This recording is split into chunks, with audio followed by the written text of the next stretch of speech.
Are you ready to completely transform your body and your life? Experience 28 days to see the results. It is fully guaranteed. Fully guaranteed. Call or WhatsApp us today. So ఈ రోజు అసెంబ్లీలో గౌరవనీయులైన ప్రతిపక్ష నాయకుడు ఒక చిన్న ఆరోపణను చేసి అక్కడి నుంచి వెళ్ళిపోయారు. నిజం బయటపడితే వాళ్ళు చెప్పేవన్నీ అబద్ధాలని తెలిసిపోతుందని భయపడి అందరూ వెళ్ళిపోయారు. మేము మా దగ్గర ఉన్న ప్రూఫ్స్ అన్నీ చూపించే లోపే వాళ్ళు వెళ్ళిపోవడంతో మేము మాట్లాడలేకపోయాము.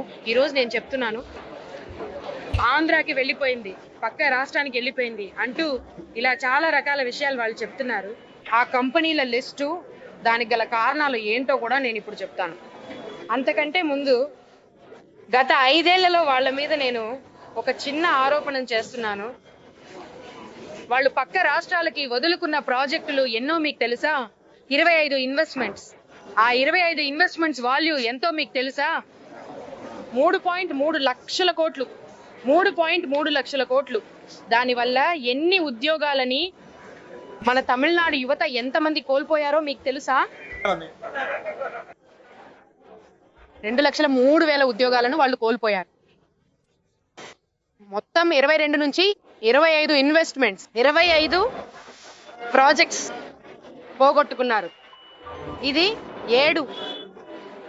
7 రాష్ట్రాలు దీనివల్ల బెనిఫిట్ అయ్యాయి. గుజరాత్, అక్కడ Tata electronics semi conductor fab వెళ్ళింది 2024వ సంవత్సరంలో. JSW గ్రూప్ ఒడిశాకు వెళ్ళింది.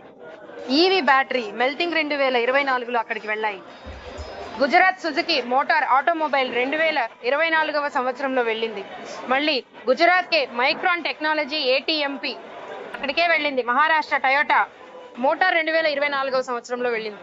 మొత్తమే మీరు చూసినట్లయితే ఇక్కడ ఉన్న దీన్ని చూడండి, 2024లో ఉన్న ఈ గ్రాఫ్ చూడండి, 2024వ సంవత్సరంలో ఉన్న గ్రాఫ్ చూడండి. మిగతా రాష్ట్రాల దగ్గర వాళ్ళు ఎన్ని ప్రాజెక్ట్స్ పోగొట్టుకున్నారో ఒకసారి ఇక్కడ చూడండి. 2020 నుండి 2024 వరకు 2024వ సంవత్సరంలో మాత్రమే ప్రతిసారి వాళ్ళు పోగొట్టుకున్నారు. కానీ 2024లో మాత్రమే ఎన్ని ప్రాజెక్ట్స్ పోగొట్టుకున్నారో మీరే ఒకసారి చూసుకోండి. దీని పర్సంటేజ్ చూస్తే 2.23. వీళ్ళు నన్ను ఇప్పుడు ప్రశ్నిస్తున్నారు, నేను ఆంధ్రకి పంపించేస్తున్నానని 30 రోజుల్లోనే వచ్చి మమ్మల్ని ప్రశ్నిస్తున్నారు. దానికి కూడా నా దగ్గర ఖచ్చితమైన ఆన్సర్ ఉంది. వాళ్ళు అడిగిన ప్రతి కంపెనీ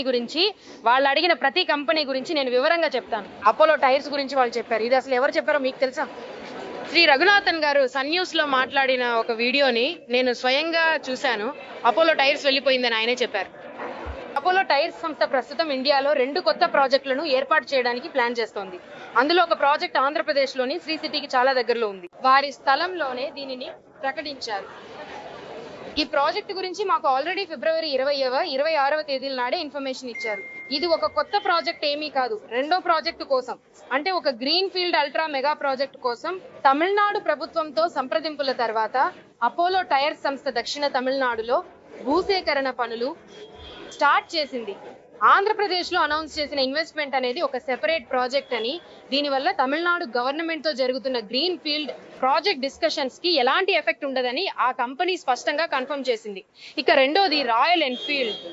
తమిళనాడులో రాయల్ ఎన్ఫీల్డ్ ప్రస్తుతం 4 మ్యానుఫ్యాక్చరింగ్ ప్లాంట్స్, ఒక రీసెర్చ్ అండ్ డెవలప్మెంట్ సెంటర్ ని నడుపుతోంది. తమిళనాడు బయట కూడా ఒక మ్యానుఫ్యాక్చరింగ్ బేస్ ఉండాలనే ఉద్దేశంతో రిస్క్ తగ్గించుకోవడానికి రాయల్ ఎన్ఫీల్డ్ బోర్డు తీసుకున్న రిస్క్ మిటిగేషన్ స్ట్రాటజీలో భాగంగా ఏపీలో అనౌన్స్ చేసిన ఈ కొత్త ప్లాంట్ వాళ్ళ 5వ ప్లాంట్ అవుతుందని ఆ కంపెనీ అధికారికంగా తెలిపింది. ఆంధ్రప్రదేశ్ ప్రభుత్వంతో జరిగిన చర్చల గురించి అక్టోబర్ 25వ తేదీల్లో మాకు తెలిపారు. దాని తర్వాత రాయల్ ఎన్ఫీల్డ్ సంస్థ తన 4వ ఉత్పత్తి ప్లాంట్ ను తమిళనాడులోని చెయ్యార్లో ప్రారంభించింది.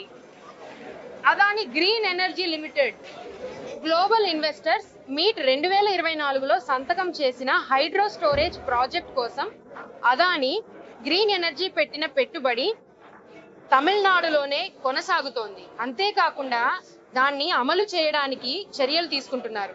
వేలూరు జిల్లా అల్లేరిలో మొదటి దశ పనుల కోసం టాంజెట్కో సంస్థ ఆ కంపెనీకి లెటర్ ఆఫ్ ఇంటెంట్ జారీ చేసింది. దీనికి సంబంధించిన ఫీజిబిలిటీ మరియు ఇంజనీరింగ్ పనులు ప్రస్తుతం జరుగుతున్నాయి. మొదటి దశ పనుల తర్వాత తిరునెల్వేలి జిల్లాలో రెండో దశ పనులు ప్లాన్ చేశారు. ఆంధ్రప్రదేశ్లో ఆ గ్రూప్ జరిపే చర్చలు మరియు ప్రకటనలు తమిళనాడులో ఆ సంస్థ చేస్తున్న ప్రస్తుత మరియు కొనసాగుతున్న పెట్టుబడులకు అదనంగా ఉండే ఒక ప్రత్యేక ప్రతిపాదిత ప్రాజెక్టుకు సంబంధించినవి. ఇది కాకుండా వేరే రాష్ట్రాలకు ఈ స్కీమ్స్ ఏవి ఇప్పటి వరకు వెళ్ళలేదని వాళ్ళు చెప్పారు. 30 రోజుల్లో ఏమీ జరగలేదు. దీనికి సాక్ష్యం వాళ్ళు చెప్పిన రిలయన్స్ సోలార్ బ్యాటరీ స్టోరేజ్ మ్యానుఫ్యాక్చరింగే. ప్రాజెక్టు విషయమై తమిళనాడుతో ఎలాంటి అవగాహన ఒప్పందం కూడా కుదుర్చుకోలేదు. అంతేకాకుండా ఈ ప్రాజెక్ట్ గురించి ఇంకా తుది నిర్ణయం తీసుకోలేదని, అలాగే ఏ ఒక్క రాష్ట్ర ప్రభుత్వానికి కూడా దీని గురించి అధికారిక సమాచారం ఏమీ తెలియజేయలేదని రిలయన్స్ సంస్థ స్పష్టం చేసింది. ఆ సంస్థ మాకు తెలియజేసింది, ఈ పథకానికి సంబంధించిన అధికారిక ప్రకటన ఏదైనా వెలువడితే అది సంస్థ యొక్క వార్షిక సర్వసభ్య సమావేశం ముగిసిన తర్వాతే నేరుగా విడుదల చేయబడుతుందని ఆ సంస్థ స్పష్టం చేసింది. గూగుల్ దత్తాంశ కేంద్రం గురించి, ఈ దత్తాంశ కేంద్రం ఏర్పాటు కోసం గూగుల్ చేసిన అంచనా ఆంధ్రప్రదేశ్కు మాత్రమే పరిమితమై ఉంది. దానికి కొనసాగింపుగా అక్కడ ఉన్న విస్తారమైన బంజరు భూములు అందుబాటులో ఉండటం, అందించిన ప్రోత్సాహకాల ప్యాకేజీ, దత్తాంశ కేంద్ర నిర్వహణకు అవసరమైన నీటి వినియోగం వంటి అంశాలు అక్కడికి వెళ్ళడానికి చాలా ముఖ్యమైన కారణాలయ్యాయి. అగ్నియాస్ అనేది కళ్యాణి గ్రూపునకు చెందిన సంస్థ. వేంపూర్లో ఏర్పాటు చేయబోయే పరిశ్రమల కోసం శక్తి, ఏరోస్పేస్ అండ్ డిఫెన్స్ సిస్టమ్ మరియు అలాగే టైకాన్ వంటి సంస్థలతో తమిళనాడు ప్రభుత్వం 2 ముఖ్యమైన అవగాహన ఒప్పందాలపైన సంతకాలు చేసింది. ఈ 2 సంస్థల అవసరాల కోసం సుమారు 2000 ఎకరాల భూమిని సేకరించారు. అలాగే ఇలాంటి పథకం కోసమే రామనాథపురంలో జీనస్ సంస్థకు కూడా భూమిని ఇప్పటికే కేటాయించారు. ఏడిఏ మరియు జిఏపిఎస్ బెంగళూరు నుండి ఏరోనాటికల్ డెవలప్మెంట్ ఏజెన్సీని తరలించడంపై చర్చలు జరుగుతున్నాయి. టిఎన్డిఐసి ద్వారా ముందే ప్రారంభించబడ్డాయి మరియు రాష్ట్ర ప్రభుత్వం దీనిని ఒక ముఖ్యమైన వ్యూహాత్మక పథకంగా ముందుకు తీసుకెళ్లింది. అక్టోబర్ నెలలో అవగాహన ఒప్పందం కుదుర్చుకునే స్థితిలో ఏడిఏ ఉన్నట్లు తెలిసింది. అయితే రక్షణ మంత్రిత్వ శాఖ ఆదేశాల మేరకు ఆ ప్రక్రియ నిలిపివేయబడింది. ఆ తర్వాత ఈ ఏడాది మొదట్లో పొరుగున ఉన్న రాష్ట్రంతో ఒక అవగాహన ఒప్పందం చేసుకోబోతున్నట్లు ఏడిఏ ప్రకటించింది. అదే సమయంలో ఏడిఏతో చర్చలు మొదలైనప్పుడు జిఏపిఎస్ తో కూడా సంప్రదింపులు జరిగాయి. ఏడిఏ పథకంతో పాటు జిఏపిఎస్ కోసం అవగాహన ఒప్పందం కుదిరింది, జరుగుతుందని భావించారు. కానీ ఎలాంటి ఒప్పందము జరగలేదు. ప్రస్తుతం జిఏపిఎస్ ఉపగ్రహ కేంద్రాన్ని ఏర్పాటు చేసే అవకాశాన్ని దక్కించుకోవడంలో తమిళనాడు బలమైన స్థితిలో ఉంది. అంతేకాకుండా ఈ ఏర్పాటును అధికారికం చేయడానికి చర్చలు సానుకూల రీతిలో కొనసాగుతున్నాయి. దీని నుండి ఎవరు చెప్పారు? సన్ న్యూస్ లో రఘునాథన్ గారు మాట్లాడిన మాటలకు ఇవి నా సమాధానాలు. సార్, ముగించే ముందు ఒక్క విషయం, మీరు ఆధారం అడిగారు కదా, దాని ప్రకారం అక్కడికి ఏది వెళ్ళలేదు. సురేష్ సంబంధం గారు ఒక ట్వీట్ చేశారు, దానికి నేను ఇప్పుడు సమాధానం చెబుతున్నాను. అన్ని ఆంధ్రకే వెళ్తున్నాయి అని ఆయన అక్కడ పేర్కొన్నారు. హిందాల్కో తమిళనాడుతో ఎటువంటి చర్చలు కూడా జరపలేదు. ఆంధ్రప్రదేశ్ లో ఉన్న ఈ ప్రాజెక్టు యాపిల్ ఐఫోన్ కేసుల తయారీ కోసం నాణ్యమైన అల్యూమినియం ఎక్స్ట్రూషన్లను ఉత్పత్తి చేయడమే ఈ ప్రాజెక్ట్ ప్రధాన లక్ష్యం.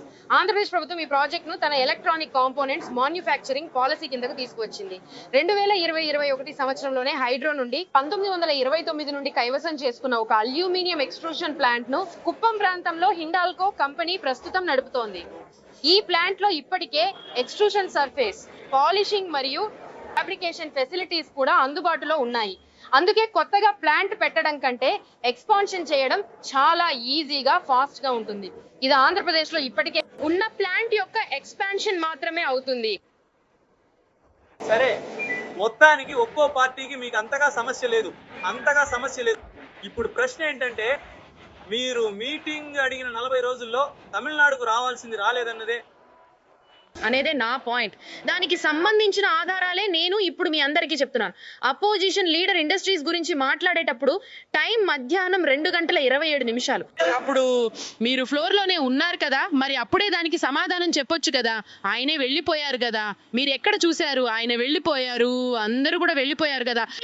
ఆయన మాట్లాడే ఆ టైంలో మీరు ఫ్లోర్ లోనే ఉన్నారు, ఆయన అస్సలు బయటికి వెళ్ళలేదు. వాళ్ళు లేచి వెళ్ళిపోయారు కదా, ఖచ్చితంగా వాళ్ళు అట్రాక్ట్ అయ్యారు.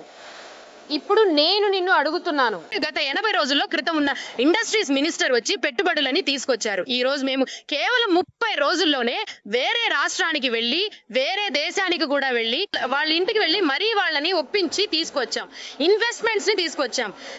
ఈ రోజు హ్యుండాయ్ వెళ్ళిపోయే పరిస్థితిలో ఉంటే మేము వెళ్ళి వాళ్ళని కన్విన్స్ చేసి మాట్లాడి ఈ గవర్నమెంట్ దీన్ని ఖచ్చితంగా కొనసాగిస్తుందని చెప్పడాన్ని గత ప్రభుత్వం ఆహ్వానించాలి. మేమేమి దీన్ని మధ్యలో ఆపలేదు కదా. ప్రజలకు సేవ చేయాలనే కదా ఈ రోజు ఆ ఒక్క ఇన్వెస్ట్మెంట్ కోసం కూడా మేము వెళ్ళి ఒక అస్యూరెన్స్ ఇచ్చి మరీ తీసుకువచ్చాం. ఇది కాకుండా 2 మోతెలాంగ్ మరియు హ్యోసంగ్ వాళ్ళ దగ్గరకు వెళ్ళి ఒక MOU పై సంతకం చేయడానికి సంబంధించిన అన్ని విషయాల గురించి మేము మాట్లాడి వచ్చాము. తమిళనాడుకు ఎంత ఇన్వెస్ట్మెంట్ వచ్చిందో తంతి టీవీ లాంటి సంస్థలు, ఇన్వెస్ట్మెంట్ కంపెనీలు అన్ని చెప్పాయి. కంపెనీలతో మీటింగ్స్ కూడా పూర్తయ్యాయి.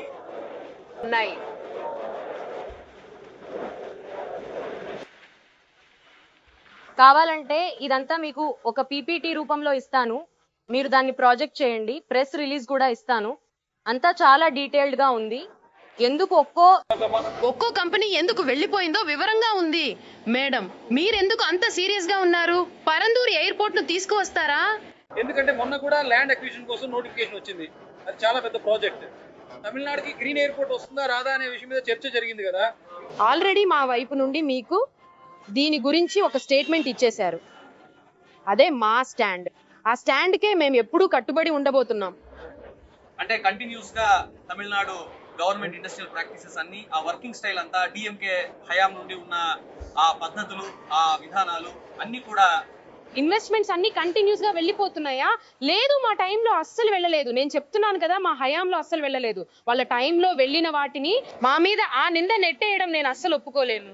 దీనికి మెయిన్ రీజన్స్ ఏంటి? చాలా కారణాలు ఉన్నాయి. అందులో ఒకటి డిలే అవ్వడం. చాలా కరప్షన్ జరిగింది. ఆయనతో పాటు ఒక యాక్టింగ్ మినిస్టర్ ఉండేవారు, ఆయన తమ్ముడు. ఆయన చేసిన కరప్షన్ వల్లే ఈ రోజు కంపెనీలన్నీ వేరే స్టేట్స్ వైపు వెళ్ళిపోతున్నాయి. ఒకవేళ కరప్షన్ ఛార్జెస్ ఉంటే వాటి మీద లీగల్ యాక్షన్ తీసుకునే ప్లాన్స్ ఏమైనా ఉన్నాయా? అందుకే మేము ఈ 21 డేస్ అప్రూవల్ సిస్టమ్ ని మేము తీసుకురాబోతున్నాం. మేడం, మీరు చెప్పినట్టు కరప్షన్ ఛార్జెస్ ఉన్నాయి, ఇన్ని కంప్లైంట్స్ ఉన్నాయి. ఒకవేళ లంచాలు తీసుకుంటే గనుక వాళ్ళ మీద FIR లేదా విజిలెన్స్ కేసు పెట్టొచ్చా? తప్పకుండా చర్యలు తీసుకుంటాం. కానీ ఈ రోజుల్లో పర్యావరణ అనుమతి తీసుకోవాలంటే దానికి కూడా డబ్బులు కట్టాల్సిన పరిస్థితి ఉండేది. అవన్నీ పోవాలనే మేము ఈ 21 డేస్ అప్రూవల్ సిస్టమ్ ని తీసుకొస్తున్నాం. లేదు మేడం మీరు నిందలు వేస్తున్నప్పుడు ఖచ్చితంగా చర్యలు తీసుకుంటాం. దానికోసం ఖచ్చితంగా చర్యలు తీసుకుంటాం. దానికి మాకు కొంచెం టైం ఇవ్వండి. ఇప్పుడిప్పుడే మేము ఒక్కటిగా సమస్యలన్నింటినీ సాల్వ్ చేసుకుంటూ వస్తున్నాం. సింగిల్ విండో సిస్టమ్ అంటే ఏమిటి? గత డిఎంకే ఏఐఏడిఎంకే ప్రభుత్వాల హయాంలోనూ ఇది ఉంది. మరి ఈసారి కొత్తగా 21 రోజుల లెక్కేంటి అని అడుగుతున్నారు. ఈ సింగిల్ విండో, ఈ సిస్టమ్ అనేది ఏఐఏడిఎంకే పీరియడ్ లోనూ ఉంది, డిఎంకే పీరియడ్ లోనూ ఉంది. కానీ ఎవరు కూడా దాని మీద సరిగ్గా వర్క్ చేయలేదు. ఇప్పటికీ ఆ టైం నుండి కేవలం పేపర్ వర్క్ మాత్రమే ఇంకా జరుగుతోంది. ఎందుకంటే వాళ్ళకి అక్కడ నుండే డబ్బులు. వాళ్ళు దీన్ని వాడలేదు, మేము ప్రభావవంతంగా వాడతాం. అన్నింటినీ ఆన్లైన్ లోకి తేవడమే మా లక్ష్యం. ఈ నెలలో మీరు ఏ కంపెనీలను తీసుకొచ్చారు, ఎంతమందికి ఉద్యోగాలు వస్తాయి అని అడుగుతున్నారా? నేను మీకు ముందే చెప్పాను కదా, మోతర్సన్ మరియు హువాసంగ్ అనే 2 కంపెనీలతో మేము ఆల్రెడీ మాట్లాడాము. దీనికంటే ముందు L&T గురించి మీరు వినే ఉంటారు. అది మా ఫస్ట్ ప్రాజెక్ట్ లాగా ఉండేది. ఇప్పుడు హ్యుందాయ్ కంపెనీతో మేము ఒక అవగాహన ఒప్పందం చేసుకున్నాము. వాళ్ళ పాలనలో ఎప్పుడైనా ఇన్ని వేల కోట్లు ఇన్వెస్ట్ చేయబోతున్నారని ఏదైనా నంబర్ చెప్పారా? మాతో మాట్లాడిన తర్వాతే ఈ రోజు తూత్తుకుడిలో వేల కోట్ల రూపాయలు ఇన్వెస్ట్ చేయబోతున్నామని మన ప్రభుత్వమే కదా చెప్పింది. మేము రాయల్ ఎన్ఫీల్డ్ వాళ్ళతో మాట్లాడాము. మీకు ఇంకేం కావాలి? మెసగాన్ డాగ్ గురించి మీరు అడగలేదా? అది కూడా చాలా పెద్ద లెవెల్లో వెళ్తోందని మీరే చెప్పారు కదా. సెప్టెంబర్ నెలలో 19వ తేదీన డిఎంకే గవర్నమెంటే అధికారంలో ఉంది. 25 NDL ఇంకా కొచ్చిన్ షిప్ యార్డ్ తమిళనాడుతో MOU సైన్ చేశాయి. డిఎంకే ప్రభుత్వం MDL నవంబర్ 25వ తేదీ 2025న తమ ఎర్నింగ్స్ కాల్స్ లో తూత్తుకుడి గురించి బహిరంగంగా ప్రకటించాయి. 2025 డిసెంబర్ 7వ తేదీన HD హ్యుందాయ్ తమిళనాడుతో ఎక్స్క్లూజివ్ అగ్రిమెంట్ సైన్ చేసింది. డిసెంబర్ 26 హ్యుందాయ్ డీల్ జరిగిన 19 రోజుల తర్వాత కేంద్రం FBDS మార్గదర్శకాలను జారీ చేసింది. 2026 జనవరిలో హ్యుందాయ్ డీల్ జరిగిన 38 రోజుల తర్వాత NSHIPT NSCV ఫార్మల్ గా ఇన్కార్పొరేట్ అయ్యింది. 2026 మొదట్లో వాళ్ళను పక్కన పెట్టారు. వాళ్ళకు అన్యాయం జరిగిందని ఫీల్ అయ్యారు. నేను చెప్పిన విషయం ఏంటంటే రాయల్ ఎన్ఫీల్డ్ అప్పటికే వేరే రాష్ట్రంతో ఒక అవగాహన ఒప్పందంపై సంతకం చేసింది. లేదు, నేను చెప్పాను కదా, దానికి ఆన్సర్ గానే నేను మీకు ఇచ్చాను. లేదు, వాళ్ళ ప్రశ్నను మీరు మళ్ళీ అడగండి. ఇదిగో చూడండి, నేను ఆల్రెడీ ఆన్సర్ చేసిన ప్రశ్నను మళ్ళీ అడగండి. సరే మేడం, మీకు చాలా చాలా థ్యాంక్స్. ఇదే మీకు కావాలంటే నేను ఇక్కడ మాట్లాడతాను సార్.